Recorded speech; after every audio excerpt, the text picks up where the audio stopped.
Hello, hello, and welcome back to the Coop De Villa channel. I'm Scott Cooper, and we are here to talk about the Premier League match between Aston Villa and Manchester United from Saturday. It was a huge, huge game, bonkers match. There was mistakes, wonderful goals, debuts. It was a fantastic match. Villa with a huge comeback, and we will be talking about it after this.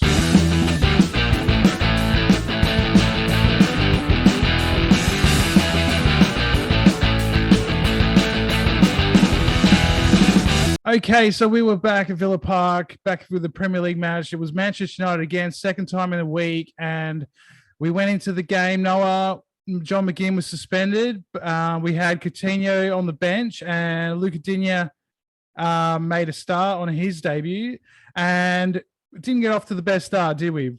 No, look, I think we could have conceded 3 or 4 goals in the first 15 minutes of the game. Unfortunately, the one we did concede was a bit of an error from Martinez, something we don't see very often, something like that anyway. That's a Brad Guzan type of howler right there.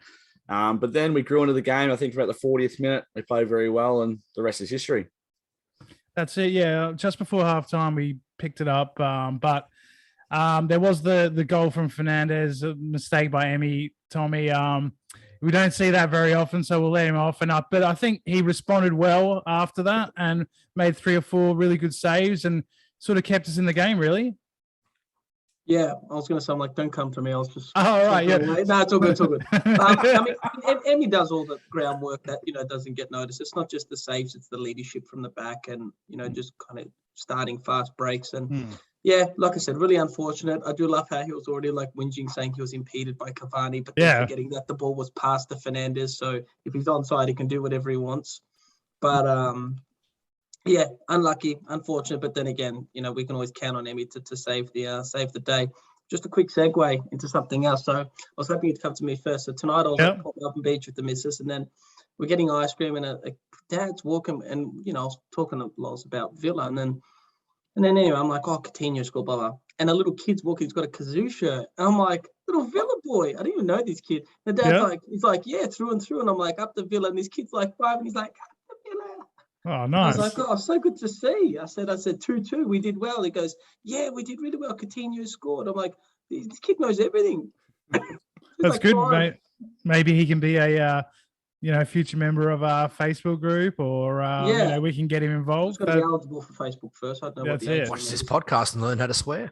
Yeah, well, he might have to wait a few years for that. But Troy, Agreed. I'll come to you next. What did you see in that first half? Why do you think we started so slow, and why do you think it seems to be a bit of a trend under Gerrard that we're not really putting in sort of 90-minute performances? There seems to be these errors are still there every now and then, and we're just not really playing games out. No, we're not. And if I knew why we got off to a slow start like that, I'd be writing to Steven Gerrard and saying, give me £1 million a year and I'll be there in 10 minutes. Yeah. I don't think he knew. He's on the sideline looking at this thinking, what on earth is going on? This is just an absolute catastrophe. It was awful. And it wasn't as if we were carrying 1 or 2 players who were misfiring. The whole team was just awful. Dino wasn't bad. He was okay. He was tidy, but everybody else was a mess. Ramsey, I think, had that been his debut game, he would have been hauled off at halftime, and he's not going to be seen in this team for an awful long time. But his second half was fantastic. But you know what? I forget how much I pay for Optus Sports every month. I only think it's about $10 or $20. And, you want entertainment. It was entertainment. It sure was, yeah. I was ready to turn it off after 15 minutes. I really was. And I thought, no, stick with it. And after 25, 30 minutes, we started to get a little bit back into the game, but still nothing to set my hair on fire. And then the second half, Gerrard said in an interview that he's, he had to get up them a little bit at halftime. And I don't know what he said, but he really got up them. It was night and day, 2 completely different sides. We were a joy to watch in the second half. I will say, Man United could have had more than a few, but the 2 goals they scored were from our mistakes. And I just think if we can go against a team like Man United, and it's not a classic team, nobody except for De Gea is going to remember any names of this team in 10 years' time. But when you go up against Man United and the only time they score is when you make a mistake and you're playing really, really badly, that's a pretty good sign. That's the best thing I can say about the first half. It really is. And I will say when Man United, who are low on confidence at the moment, their manager, I'm just sort of watching the game in the background here, has got a lot of question marks over him. And when a team who's low on confidence like this, that don't have great players, that are really struggling for form, even though they're still quite high up in the league, when they come to Villa Park and they do what they did in the first half, I honestly think they're doing that because they've got the name Manchester United behind them, and that's it. That's it. Had we said to the Villa players, with the kit they're wearing, this is Colchester United come out, there's no way we're playing like that in the first half. Yeah. There's no way. I just think they thought they had it in their heads. We're playing Man U. We haven't beat them at home since, 1843 or something fucking stupid that the commentator kept going on about. And I think that got into our heads. And I just think that's the wrong thing. As soon as we realized, these guys are a bunch of freaking Muppets. We can take them. We took them. Well, that's it. I think especially when we saw the starting lineup and, the likes of Ronaldo, Harry Maguire, Sancho, Rashford, these guys weren't playing. There must have been, you would have thought there would have been a lift in the Villa change room and we would have come out firing. That didn't happen. But like you said, it's becoming a trend. Gerrard gets them in at halftime, gives them a bit of a rollicking, and they seem to come out much better in the second half. Now, and we will get onto the second half that was fantastic, but that's just I just want to go over one more negative, and that was Ings and Watkins. The partnership, it's still not going. It's still not clicking. Nah, it's not clicking at all. I don't know. I mean, when we first signed them, we were thinking 15 goals each, 30-goal partnership here. We're going to be pissed in the league, and I think Ings might have 3 or 4 and Watkins has 5, and it's January. Yeah. So I don't know. I think something's got to be done. I think it's got to be one or the other, which I think, I don't know, it probably has to be Watkins. I don't know. I think he plays to Gerrard's strength a little bit more, like the way he presses and stuff. I think age as well. Yeah. Watkins is 6-7 years younger. Yeah, something like that. But look, it was a Dean Smith signing. It didn't quite work out. We all wanted it to work out. But yeah, I think we just got to just especially when Bailey comes back, just got to go 4-3-3 and just get the best possible side out there because that's how we're going to do well. Well, that's it. And yeah, then going on to the second half, of course, we touched on it. It was chalk and cheese. We had, but then we were playing so well. And what happens? The big moment is about to come. Coutinho's warming up. We're all thinking, all right, this is it. He's going to come on. We're playing well now. He's going to come in and hopefully make the difference. And then Sanson gives the ball away and it's 2-0, just as he's waiting to come on. Tommy, I just thought at that moment, just the psychological sort of state of the game, I just thought we were done. It was a sucker punch. Yeah. I was going to say it was a sucker punch. And again, this is what the good teams do. They punish you and they capitalize on mistakes. It doesn't mean that we were playing, great, but just they really capitalized on that little poor patch that we had. And yeah, like I said, it was really unfortunate. I think Sanson's really been a class act for us, and he's really starting to find his feet and probably warranting a starting spot because he's a bit of a hard man, but he's also kind of got that technical ability and that bit of that. Yeah. He's got that elegance about his play as well, and he can pick a pass. So yeah, just really unfortunate. I mean, let's just fast forward to when Sanson got dragged for that. Not dragged for that, but I think it was just the natural sub that was going to be made when he's kicked the bottle and just pure frustration for him with himself. And that's what you want in a Villa player. That's what we want at the club. We want someone who's frustrated for making a mistake. And we know that he's going to come out next week and kick ass because now he's got a bit of a chip on his shoulder and, just a little mistake like that. That's what we want.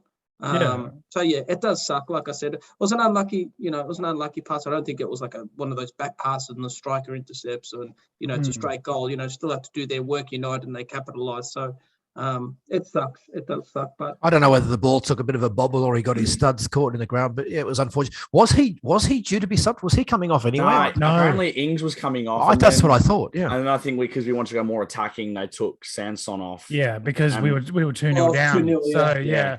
But but I mean, he did the social media post on Instagram saying sorry to the fans and got a lot of support from. The players like Ezri Konsa, I saw Tyrone Mings, a few others, and Jack Grealish as well was saying, "Well done, mate! You had a good game." So it's good to see that we sort of got that sort of togetherness, and it wasn't. It was obvious to me that it wasn't aimed at Gerrard for taking him off or anything. He just understood he made a horrible error, and we were 2-0 down, and he thought it was going to cost us the match, but. Then the changes came, and what changes they were, Troy. I mean, the obvious one was Coutinho to come on. We all knew it was going to happen at some stage, but I just thought the Chukwuemeka change also made such a big impact. And that last 15, 20 minutes was, well, I mean, I felt a little bit disappointed we didn't go on and win it, let alone get the 2 goals back. Oh, I as miserable as I was in the first 15 minutes, I was equally as joyous in the last 15. And I thought this is going to be the greatest comeback of all time.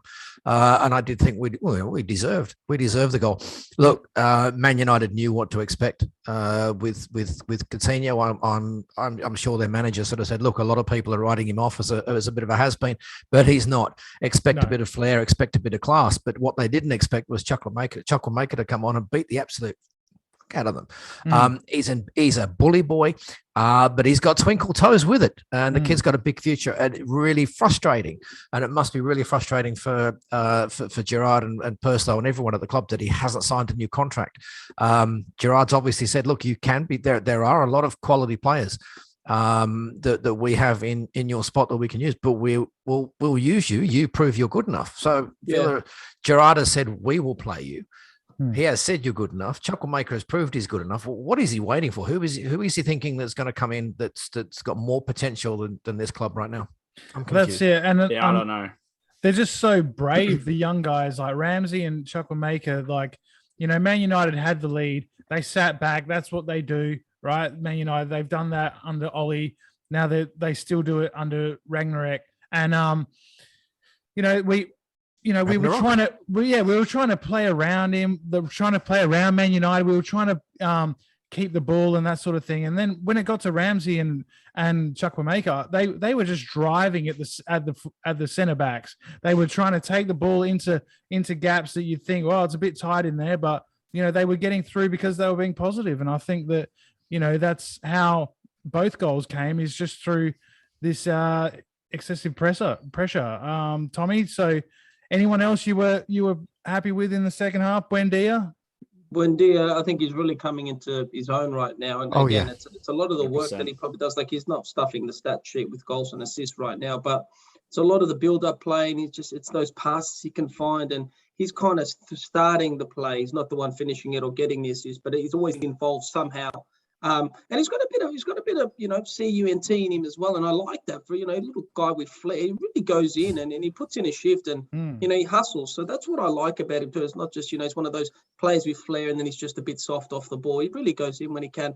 I think the other standard is Coutinho. Wow, what a signing! Could have probably had one for us or two, and is he going to find the net for the club? I think he could probably chip in with a couple of goals this season, like gets in the right spots, and defensively he was pretty good as well. I mean, he gave away a silly foul at one point and got carded for that, but that's all right. Apart from that, good tackle. So I really think that's, I think Target's now probably going to be shifted to the bench, and look, unfortunately, rightfully so. Digne is just a class above, and I'm still shocked as to how we got him. With all the clubs that were linked with him, he's probably one of the best left backs in the league, and I think second highest defender behind Alexander-Arnold for assists and goals, to my knowledge. Yeah, I think he was playing quite conservative as well, because I mean, just to be safe.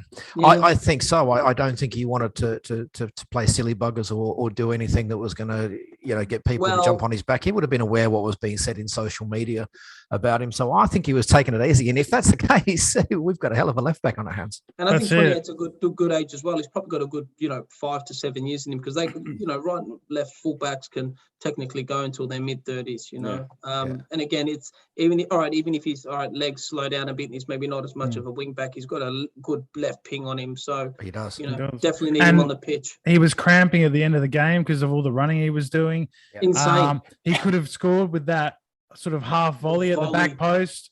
There was a lovely strike. Yeah. And, as a left back, it's just unreal. Just the skill he's got on him. It's insane. And we haven't even seen him actually put in a cross from the left, a proper cross in, which he bagged a fair few assists for Everton with.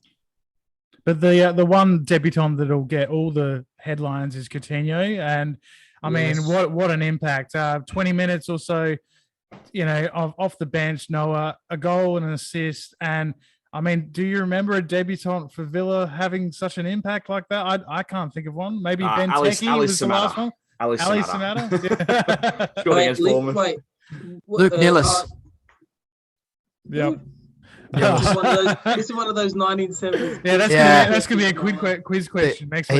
He was unbelievable. I think he scored a cracking goal on his debut as well, but he broke his leg a few weeks later, and that was the end of his career. Yeah. Well, hopefully, fingers crossed, that doesn't have to continue. Touch wood. No, but honestly, you can see his pure class. His touches on the ball. He's always looking like I think his first couple of passes, he was waiting for that, probably the messy kind of run. Someone to be there where the ball's going to come. It just didn't work. He settled into the game, and then he's just trickery on the ball to link up with Carney to get the assist for JJ, and the awareness to be at the back stick for the cross as well. It's just pure class. I just think the time he's got in the box as well. That's a really class player. To just walk through players, and if those weren't EPL players, you'd probably walk through everyone if you could. Yeah. And that's it. When you've got someone like Coutinho running at you in the box, the defenders, even good Man United defenders, aren't going to dive in because they know. Exactly. I was going to say, because, then they're now thinking, well, hang on, we put a foot wrong, and he's Brazilian or Spanish, whatever he is. He can dive, and it depends. So he's also got the trickery to go past you, and the intelligence to set up Ramsey. I mean, that was a really clever assist because it was so tight in there that he had to put that exactly where he did. And, it was just perfect for Ramsey to take the touch and whack it in with his left peg. First goal in front of, the Villa fans at home. So a great moment for him. And at that, that moment, I felt like anything was possible. And then Coutinho repays Ramsey repays the favor, sets him up with a lovely ball. Funny, yeah. Play it. Yeah. But I My think big hope for... Oh, sorry, you go. No, you go ahead. I was gonna say, we almost had a chance to win it with Coutinho, but Ramsey got in the way. Yeah, I know. Obviously, that communication will come, but I think Coutinho was there waiting to twat it in, and Ramsey just got in his way and ended up being a P roll to De Gea. But it just looks that would have been perfect. That would have been perfect for Coutinho. He loves him from around there. Yeah. So it was a shame he got in the way. But I mean, I think if we had lost that game, it would have been really, really tough, because we'd go into this Everton game with a lot more pressure than we have maybe right now. That we've got our point, we've broken the losing streak. We've played all the sort of top 4 teams in the last few weeks. Now that's all seems to be behind us. We've got a pretty good run coming up. I think we've got Everton, Leeds, maybe like Newcastle as well. So there's points out there for the taking, and I think that this was a big point. Yeah. So anyone else got anything else on the second half? Anyone else? I mean, I thought Mings, in my opinion. I thought Mings was really good. That run he went on to set up the first goal. He went around 3 or 4 players. I was like, who is this? That's the fullback in him, though. That's the fullback in him. It was like that time when we conceded a silly goal, and then he's kind against of Fulham. Ping from against Fulham. Left wing. Unreal, man. Where I think we're going to run into a few, I say problems, is aside from Mings, if you look at the midfield forward, we don't really have any leaders on the pitch at the minute. John McGinn really... Who's the general? Exactly. But John McGinn doesn't tend to have a really big voice on the pitch. No. I was listening to Tony Cascarino, a player from years ago, don't take the piss, and he was saying that after he left the Villa, he went and played in Europe, and the manager said to him, look, I haven't really so much, yes, you're an international, but I haven't really bought you so much for your skill, as you're a senior pro, and I want you to talk to these young lads. I want you to bring them through. You're a leader on the field. You're to set by example. And I thought maybe this is half the reason why we've got Coutinho, but you listen to him interviewing and he's very quiet. And I don't think he's a massive leader on the pitch. I think will come good, and I thought was exceptionally quiet only a few months ago, and now he's starting to get gobby, is Ramsey. And I've got a feeling that, fast forward, into next season, I think he's going to be our boy. Yeah, I love the fact when he scored the goal, Ramsey, he just grabbed the ball and just gave it a kind of come on to the crowd. That was it. It was all business. All business. It was his first goal at Villa Park. He didn't go and think it's all about me. At that moment, it was all about the team. And yeah, it's good to see. And I agree with you. When Coutinho got the equaliser, Ramsey lost his shit, which is Villa Clark. Shut up. Did you guys see Emmy jump into the crowd? Yeah, I loved it. Because he would have been so upset, Who cares about Omicron? Just jump in, get in. Do a wrap it after the game. We'll be fine. Yeah, and I didn't see one word on social media, nothing about on Twitter going, what the hell was he doing? He's got so much credit in the bank that it's not even registering as something to criticize him for. It was it's just so unexpected. It's natural. It's a natural celebration. The keeper's always on the opposite end of the pitch. I wouldn't be doing a 150-meter sprint. That's for sure. Luigi Galini used to do it for us when Gardner scored against Blues. He was also letting him in at the opposite side of the field too. So yeah. Did you see his howler for Tottenham? Yeah, I did. Yeah, freaking idiot. I'll tell you what, I was flicking last night between the Norwich and Newcastle games, and you know what? Even as bad as we were in the first half, we are light years beyond those guys who were in a relegation fight. I think. We're moving forward. Season, we are moving forward at a rapid pace. I think we're prone to go 3 steps forward and then 1 or 2 steps backwards. But I think the forward direction is. I think now the thing is, we've had a few losses under Gerrard too, so that honeymoon kind of bubble has bursted, and now now it's that next kind of phase, and it's kind of preparing for that next leg up with him. The sad thing, which we're always going to think about, is 2-3 years down the track, his contract could run out. Liverpool role becomes vacated because I think Klopp wants the German role. I think rumors were circulating, or if not, he's probably going to step down for a little bit, just wants a bit of time off with the missus probs. So that's always the one thing we're worrying about. He's in it for himself, and that's fine. Like I said, we've always said it, we're getting the best out of Gerrard, but I think now that we're starting to really see some, wouldn't say, a lot of success, but we're starting to see a lot of hope with him. It might be short-lived, but a couple of years is a long time, and I don't want to be, a long time in football. Yeah. What if we somehow skyrocket above Liverpool, and start competing? I know we're probably not. I know. But then again, you're right. It's like, what if he leaves us? Well, then the thing is, if we're competing for Europe, it's like, what caliber of coach are we going to attract? Exactly. And all of a sudden, what I would say is that we had these same concerns about. Like last year, what happens when Grealish leaves? And the club seems to have had a plan there, and we've replaced him pretty well, I think, with the money that was spent and with the players the players we brought up. So I'm hoping we'd have a similar plan in place if Gerrard does go. Well, you're right with Grealish, because to be honest, he'd informed the board, Perslow, on that a year before, or whatever, said, look, if a big four comes in, triggers my clause. I think that's why he signed the extension initially, was to get us more bang for our buck. That's it. And again, I think he wasn't worth the 100 mil now that we've seen. He probably hasn't settled in as well. Hope he lights it up. But if he was a product of Manchester City's youth side, 200 million, and he was, this was the first season we'd seen him. Seriously, there's not one Man City fan that would cry if he was transfer listed. And how much would he be worth? 35, 40 million at best? Yeah. Wouldn't even say that on this current form. I think the thing with Gerrard as well is, like I said, I wouldn't say that the board were conspiring behind Smith's back, but this seems like it was in the work for a couple months. So they probably started planning already. So like I said, when that time comes, if Gerrard is to move on, I wouldn't be surprised if it's a bit of a handshake agreement. Look, if Liverpool role's going to be vacant, I'm going for it. And it's an interesting point. I trust the board. I have full faith in the board now. Like I said, they're making the right choices as well. I think the board maybe realised that losing Grealish really put us back 3, maybe 4 seasons. And instead of sort of willing to wait 3 or 4 seasons to recover and build, they've said, let's buy 3 or 4 years worth of quality product now. Let's get us back on track now. And I it's funny. It was Ings who started well, and then Bailey just tore it up, when he came on. And then Bailey's just kind of just dropped off the grid. We almost forget he's here. And it's funny that the Leverkusen fans were actually saying the same things Villa fans are now.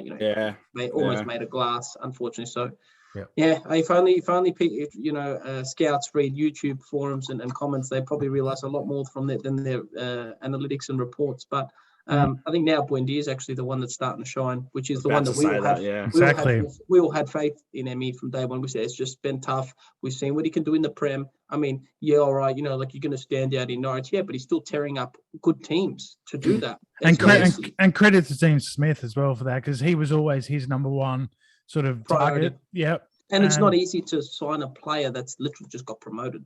Yeah. I had a few beers a couple of weeks ago with a few Norwich fans.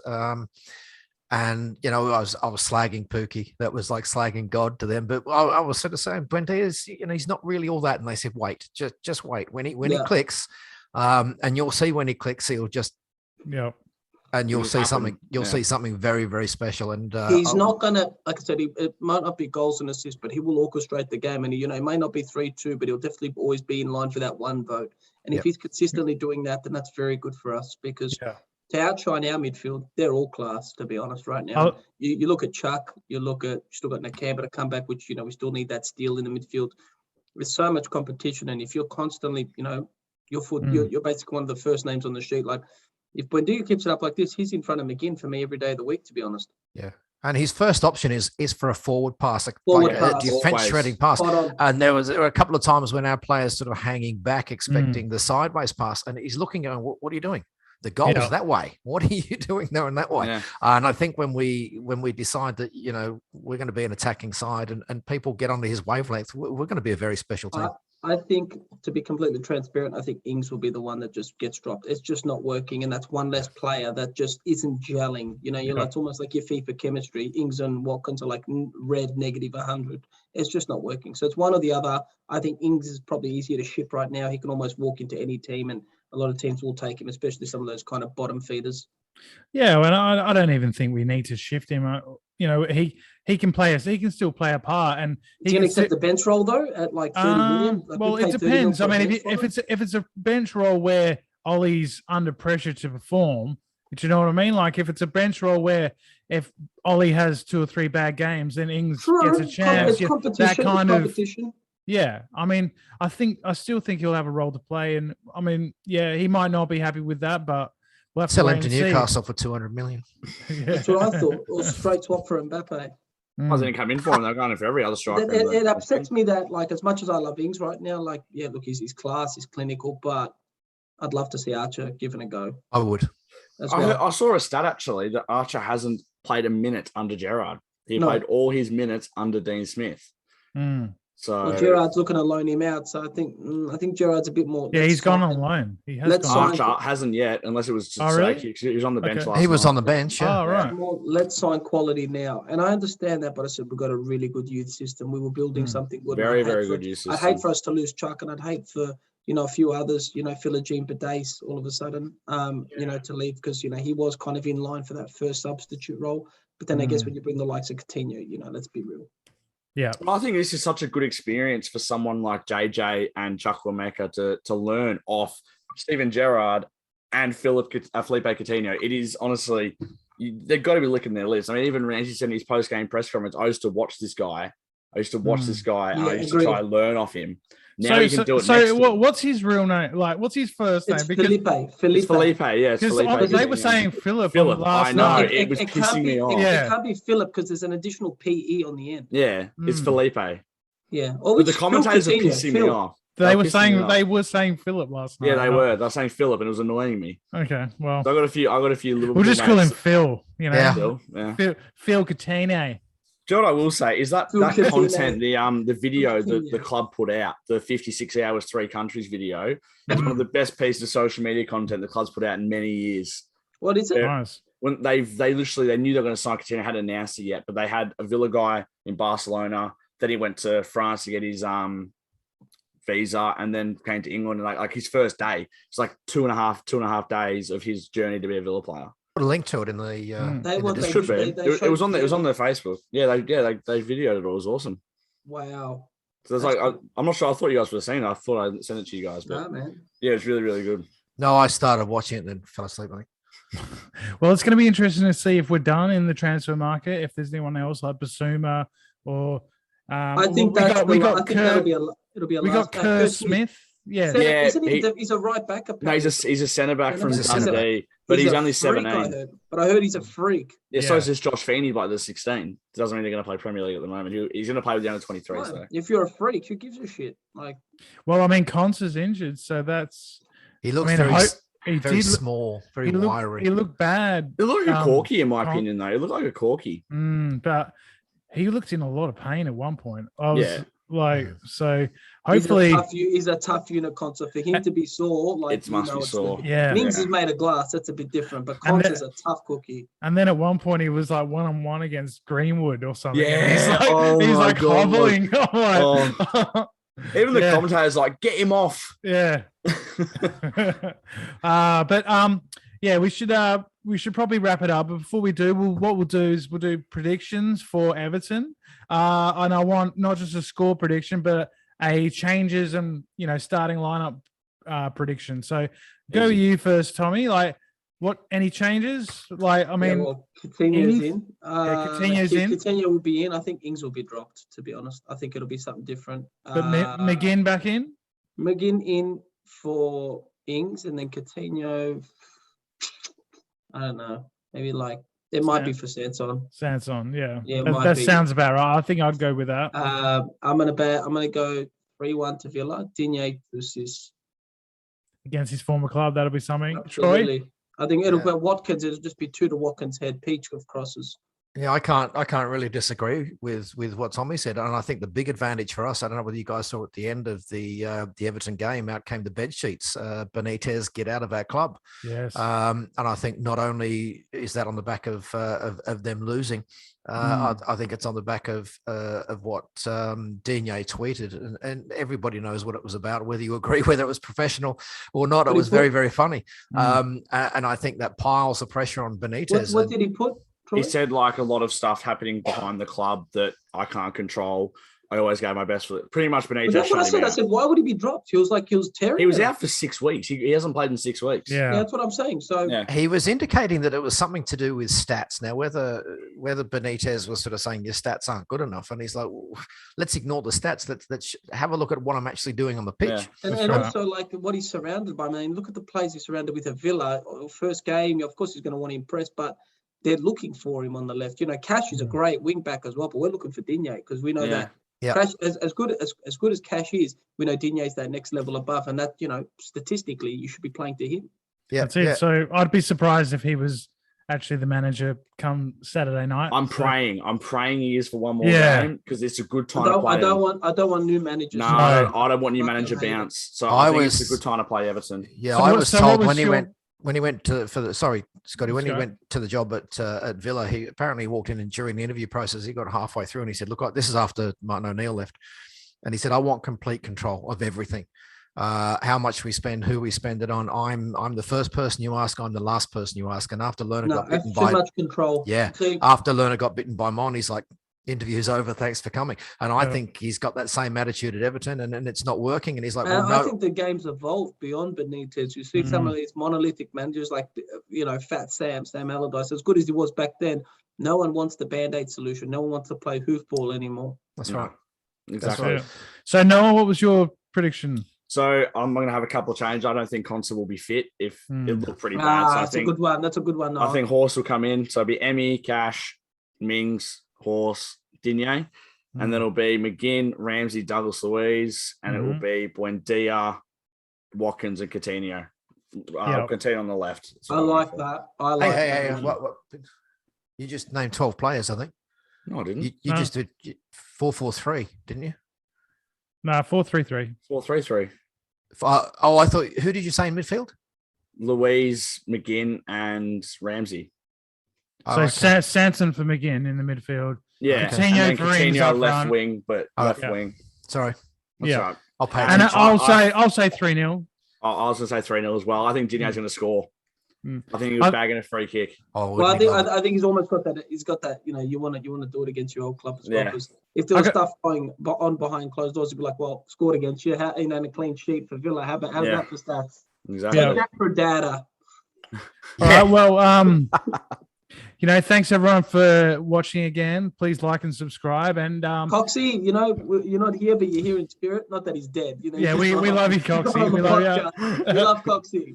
Yeah, thanks for all your comments and everything. It's always great. And we are in the process of perhaps doing a watch along for the Everton game. So if you want to get onto YouTube and watch the game with us, please come and join us and see our reactions to what will hopefully be another good performance and a win for Villa.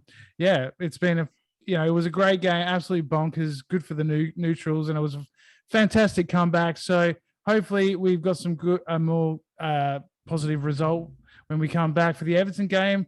Love you all, and we will see you next week. Take it easy. See you Up the later. Villa. Up the And Villa. Everton fans, get the Vaseline ready.